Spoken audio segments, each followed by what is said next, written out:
Phone करतायत. पहिला चेंडू मला वाटतंय ऑफसाईडच्या दिशेने कटवलेला चेंडू अजर बंगलेकर यांच्या माध्यमातून एक धाव मिळवतोय, संघाचं खातं खोलतोय, स्वतःचं खातं खोलतोय, धावांचा श्री गणेश होतोय, धाव संख्या होते बिनगडी बाद 1 धावा. निर्धारित 3 षटकांचा सामना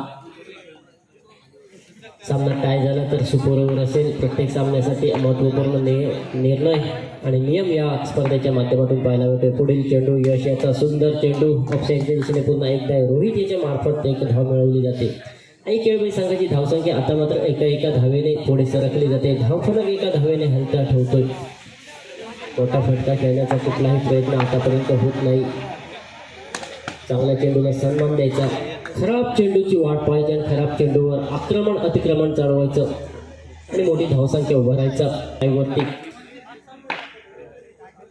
आता मात्र मोठा फटका खेळण्याचा प्रयत्न होतोय, परंतु प्रयत्न तेवढाच सफल ठरताना दिसत नाही. 1च धाव मिळते रोहित याला. परिणामी 4 चेंडूच्या समाप्तीनंतर आई केळबाई संघाची धावसंख्या होते ती बिनगडी बाद 4 धावा. अजूनही 2 चेंडू शिल्लक असतील. पहिल्या षटकाची सांगता करणारे आता मात्र फुलटॉस चेंडू, सुंदर फटका, तेवढा सुरेख क्षेत्ररक्षण. उमेश चव्हाण याच्यासाठी टाळ्यांचा गजर होतोय. निश्चितच आपल्या संघासाठी 4 धाव वाचवल्या जात आहेत. अजर बंगलेकरच्या बॅटमधून मोठा फटका निश्चितच आला होता. चेंडू मात्र खराब होता. तेवढं सुरेख क्षेत्ररक्षण. क्षेत्ररक्षक हे गोलंदाजाचे पाठीराखे म्हटले जातात आणि अशा प्रकारची क्षेत्ररक्षण असलं तर गोलंदाजी करताना कुठली भीती मनामध्ये उरत नाही. आता मात्र 1 धाव मिळते. सुरेख गोलंदाजी आणि सुरेख क्षेत्ररक्षणाच्या जोरावर आई केळबाई संघाला पहिल्या षटकाच्या समाप्तीनंतर फक्त आणि फक्त 5 धावांवरती रोखण्याचे यश मिळवतोय जय गणेश पिंगुळी संघ. गोलंदाजीसाठी सज्ज होतोय अमित चव्हाण. याच्या अगोदरच्या सामन्यामध्ये सुरेख गोलंदाजी ज्याने केली तोच अमित चव्हाण. यष्टांच्या मागे मात्र पाहायला मिळतोय मयुरेश शिवडावकर स्ट्राईकवरती असेल. अजर बंगलेकर फुलटॉस प्रकारचा चेंडू, फसवी गोलंदाजी अमित चव्हाण याच्या माध्यमातून पाहायला मिळते. चेंडू ओळखतोय, चेंडू निरखतोय आणि परततोय. 1 धावेसाठी टोलावतोय. धावसंख्या स्थिरावते 6 धावसंख्येवर. स्ट्राईकवरती मात्र येतोय आक्रमक फलंदाज रोहित सावंत. आक्रमक फलंदाजी करण्याची क्षमता आहे, मनगटामध्ये ताकद आहे. क्षमता मात्र सिद्ध करावी लागेल. गोळवाडी मित्रमंडळ श्रीदेव वडगणेश चषकामध्ये जय गणेश संघाच्या विरोधामध्ये खेळताना थोडीशी चूक झाली. याच्या अगोदरच्या चेंडूवरती दिशा भटकली गेली. अवांतरच्या स्वरूपात 1ने भर पडली. धावसंख्या मात्र 8 धावा. दुसऱ्या षटकाच्या मध्यंतरानंतर आई केळबाई संघाची धावसंख्या मात्र आकार घेताना पाहायला मिळते. पुढे जाऊन मारण्याचा प्रयत्न होतोय. सुरेख क्षेत्ररक्षण. अमान साताडेकर येतोय स्क्रीनवरती. 1 धाव आपल्या संघासाठी वाचवतोय. जी अवांतरची धाव अमित चव्हाण याने बहाल केली होती ती धाव मात्र भरून काढण्यामध्ये पूर्णपणे यशस्वी ठरतोय अमित चव्हाण आपल्या क्षेत्ररक्षकाच्या जोरावरती. निर्धाव चेंडू बऱ्याच वेळानंतर मैदानावरती पाहायला मिळतोय. धावसंख्या स्थिरावते 8 या धावसंख्येवरती. आता मात्र सुंदर चेंडू पाहिलं तर अजर बंगलेकर आक्रमक फटका खेळण्यासाठी स्टेप आउट झाला आणि पाठीमागे टप्पा खेचला. परिणामी 1च धाव मिळते आई केळबाई संघाला. 9 धावा. बिनगडी बाद 9 धावा. गडी कुठलाही आतापर्यंत बाद झालेला नाही. जमेची बाजू असेल आई केळबाई संघाची. रोहित सावंत आणि अजर बंगलेकरी सलामीची जोडी. दोन्ही फलंदाज आक्रमक फलंदाज म्हणून ओळखले जातात. सिंधुदुर्ग बॉक्स अंडरआर्म क्रिकेटच्या पटलावरती यांची नावं आदराने घेतली जातात आणि त्याची गोलंदाजी मात्र जमेची बाजू ठरते या संघाला. पुढे जाऊन खेळण्याचा प्रयत्न होतोय, परंतु अवांतर चेंडू पुन्हा एकदा जी चूक होऊ नये ती चूक अमित चव्हाण यांच्याकडून पाहायला मिळते. परिणामी 1 अवांतरच्या स्वरूपात बोनस अशी धाव बहाल केली जाते आई केळबाई संघाला अमित चव्हाण याच्याकडून. यष्टांच्या मागे मात्र चोख कामगिरी पार पडताना पाहायला मिळतोय. छोटा पटाका बडा धमाका मयुरेश शिवडावकर मॅन फ्रॉम लक्ष्मीवाडी कुडा. 2 षटकाच्या समाप्तीनंतर आई केळबाई संघाची धावसंख्या जाऊन पोहोचते बिनगडी बाद 12 धावा. युवा खेळाडू जे विपक्ष असेल आक्रमक अष्टपैलू आणि अनुभव संपन्न फलंदाज अजर बंगलेकर. सुरेख टप्प्यावरती चेंडू. 1 धाव मात्र निश्चितच मिळते अजर बंगलेकर याला. 13 चेंडूच्या समाप्तीनंतर धावसंख्या आई केळबाई संघाची होते ती म्हणजे 13 धावा बिनगडी बाद. अजूनही 5 चेंडू शिल्लक असतील. पाहूया रोहित सावंत येतो स्ट्राईकवरती. मोठा फटका खेळण्याचा प्रयत्न होतोय का आणि नाही. मला वाटतंय थोडंसं फंबलिंग होतंय. निर्धाव चेंडू येतोय मैदानावरती. सुरेख गोलंदाजी आणि बाकीचं काम सोपस्कार पूर्ण केले जात आहेत अमन साताडेकर यांच्याकडून. सुरेख गोलंदाजी आणि क्षेत्ररक्षणाचा ताळमेळ पाहायला मिळतोय मैदानावरती जय गणेश पिंगुळी संघाच्या बाजूने. परिणामी त्याचा फायदा होतोय जय गणेश पिंगुळी संघाला. पुन्हा एकदा मोठा फटका खेळण्याचा प्रयत्न होता निश्चितच, परंतु 1 चोरटी धाव घेण्याचा प्रयत्न यशस्वी होतोय अजर बंगलेकर आणि रोहित.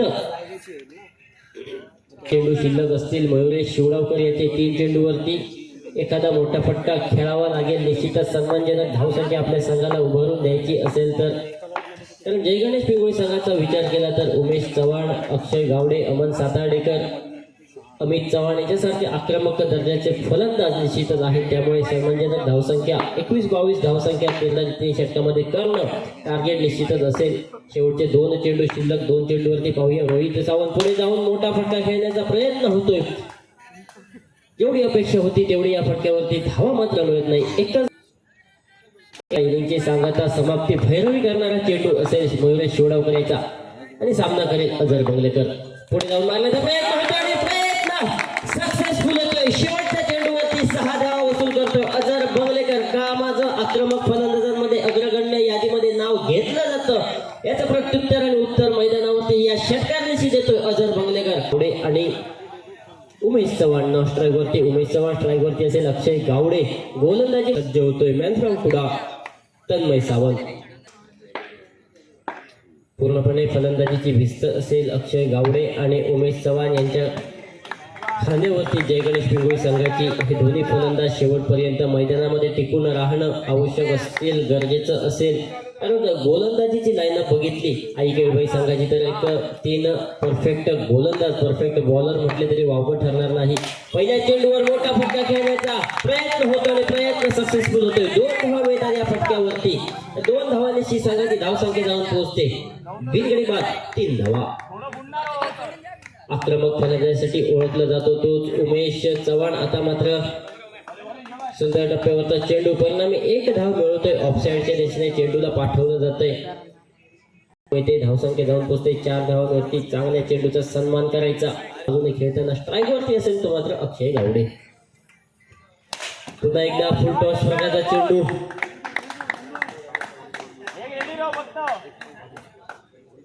यानंतर होणारा सामना सायली स्पोर्ट्स विरुद्ध स्वामी समर्थ नेहरू. सायली स्पोर्ट्स आणि स्वामी समर्थ नेहरू संघाच्या कर्णधारांनी नाणेफेकीसाठी मान्यवर कक्षामध्ये यायचं आहे. आता मात्र सुंदर फटका येतोय चौकारासाठी उमेश चव्हाणच्या बॅटमधून. अजर बंगलेकर आणि रोहित सावंत यांना भेदून चेंडू जातोय चौकारासाठी. या चौकारांशी संघाची धावसंख्या जाऊन मात्र पोहोचते 9 या धावसंख्येवरती. अजूनही पहिल्या उमेश चव्हाण सुरेख फलंदाजी आतापर्यंत पाहायला मिळते. उमेश याची आपल्या संघासाठी 23 धावांचा पाठलाग करताना पहिल्या षटकामध्ये आक्रमण चढवतोय तन्मय सावंत याच्या विरोधात. शेवटचा चेंडू पुन्हा एकदा पुढे जाऊन मारण्याचा प्रयत्न. आता मात्र सुरेख क्षेत्ररक्षण होतोय. 4थी धाव घेण्याचा प्रयत्न मला वाटतं सक्सेसफुल होतोय. जोपर्यंत फेक होईल, यष्टीरक्षक हातामध्ये चेंडू घेईल आणि यष्टी चित करेल तोपर्यंत मला वाटतं अक्षय गावडे सुरक्षित आपल्या क्रीजमध्ये पोहोचतोय. परिणामी 1 धाव मिळते पिंगुळी संघाला आणि 1 धावेनिशी धाव फलक हलतोय. धाव संख्या जाऊन पोहोचते बिनगडी बाद 10 धावा. आता मात्र सिद्धेश सावंत येतोय. अजून एक गुणवान गोलंदाज आई केळबाई संघाच्या गोटामध्ये. 12 चेंडूमध्ये 13 धावांची आवश्यकता असेल. स्ट्राईक वरती आहे आक्रमक फलंदाज उमेश चव्हाण. पहिला चेंडू ऑफसाईडच्या दिशेने चेंडू कटवतोय. 1 धाव मिळवतोय. धावसंख्या होते 11 धावा. यानंतर होणारा सामना सायली स्पोर्ट्स विरुद्ध स्वामी समर्थ नेहरू. स्वामी समर्थ नेहरू संघ नाणेफेक जिंकतोय.